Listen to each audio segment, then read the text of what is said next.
നമസ്കാരം. Solar panel clean ചെയ്യലൊരു ചടങ്ങാണോ? എങ്കിൽ ഈ മോപ്പ് നിങ്ങൾക്കുള്ളതാണ്.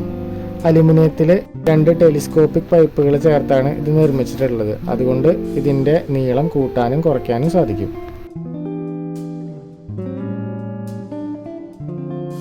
ഇതിൻ്റെ ഈ ഭാഗത്ത് വാട്ടർ പൈപ്പ് കണക്ട് ചെയ്തിട്ട് അതിൻ്റെ ഹാൻഡിൽ കാണുന്ന യെല്ലോ ബട്ടൺ ഞെക്കിക്കഴിഞ്ഞാൽ നമുക്ക് വെള്ളം ഓൺ ഓഫ് ചെയ്ത് കൺട്രോൾ ചെയ്യാൻ പറ്റും.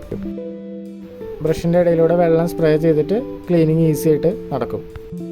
ഈ മോപ്പ് 1.6, 3.4 എന്നീ സൈസുകളിൽ ലഭ്യമാണ്.